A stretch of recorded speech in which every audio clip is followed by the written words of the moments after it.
Good day, everyone. To formally begin, let me introduce myself. My name is Giselle Caballero, and we are here today to talk to you about the story of Bonsai by Edith Tiempo, Lesson 12. And this lesson, we can learn about what formalism is and used to prepare more comprehensive criticism of bonsai by Edith Tiempo. So the objectives about this topic: redefine formalism. Second, review the typical questions that critics ask when reading literature using formalist approach. Third, select questions appropriate for a formalist reading of Bonsai by Edith Tiempo. And the last, interpret Bonsai using formalist approach. Okay, if you still remember, I already discussed this in lesson 2. The definition of formalism. Formalism is a branch of literary theory and criticism which deal with the structures of text. It means that external agents outside of the text are not taken into consideration. All the things about culture, politics, and the other intent or societal influences are excluded from formalism. And formalism also brings attentions to the structural tendency within a text or across texts, such as genre and categories. Formalism is based on an analysis of a text rather than a discussions on issues more distant from the text. The typical questions that critics ask when reading literature using formalist approach. Number 1. How do various elements of the work reinforce its meaning? Number 2. What recurring patterns, repeated or related words, image, etc. can you find? What is the effect of this pattern or motive? Number 3. How does repetition reinforce the themes? Number 4. How does the writer's diction reveal or reflect the work's meaning? Number 5. What is the effect of the plot and what parts specifically produce that effect? Number 6. What figures of speech are used?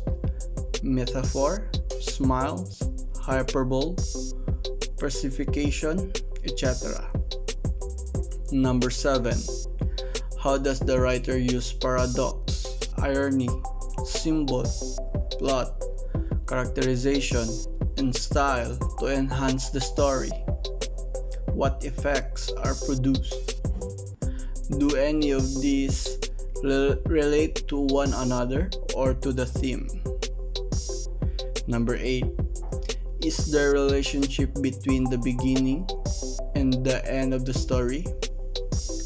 Number 9. What tone and mood are created at various parts of the work? Number 10. How does the author create tone and mood? What relationship is there between tone and mood and the effect of the story? Question appropriate for a formalist reading of Bonsai by Edith Tiempo. Query 1. How does the author create tone and mood? What relationship is there between tone and mood and the effect of the story of Bonsai? Query 2. How does the writers of Bonsai story diction reveal or reflect the work's meaning? Query 3. Is there a relationship between the beginning and the end of Bonsai story? Bonsai. All that I love, I fold over once. and once again and keep it in a box, or a slit in a hollow post, or in my shoe. All that I love? Why, yes, but for the moment and for all the time. Both something that folds and keeps easy. Son's note or dad's on a gaudy tie. Or wrote a picture of a queen, a blue Indian shawl, even a money bill. Its utter sublimation of it, this heart's control moment to moment, to scale all love down to cube hand size. These seashells are broken pieces from God's own bright teeth, and life and love are real things you can run and breathless and over to the merest child. Bonsai is a poem pieced together by the poet with a sense of comparison and deep thought. The poem talks about love. The love that she was revealing in the piece is somehow downside as to bonsai. Love is a big thing, but nowadays it can be thrown away and considered as no value, even though bonsai is really complicated to take care, and it somehow is being extremely adored because of its beauty. It was compared to love by the writer because even if many people considered it as lovely, still it is small and can be easily disposed.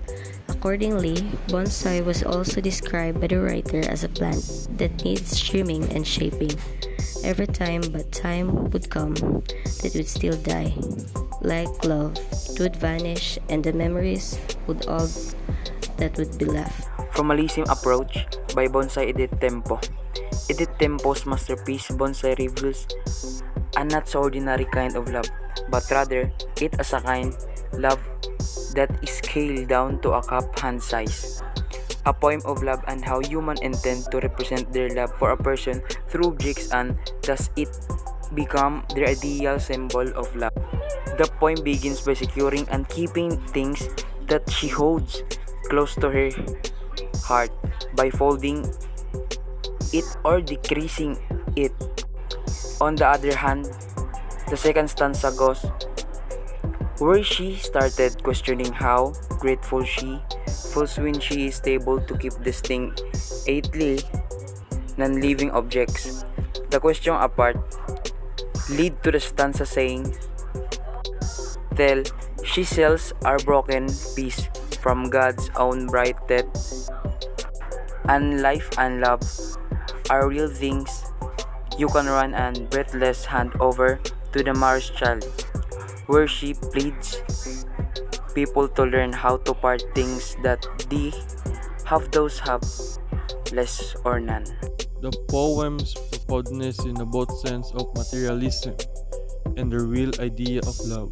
Bonsai just bundles more than what idolizing in keeping material things can make us question ourselves. The deepness rather make the general question of what we want cling on and how we may and unsettle our lives. These significant objects are indeed effortless to keep and thus become the keeper of memories and the love we hold for someone. Because object tactile and constant in form, it becomes physical occasion of love in the fact what time flies and goes in love experience itself mean whether this part object will always be the same on the ground of them. Edith is sure that love will last until the heavenly body come to an end.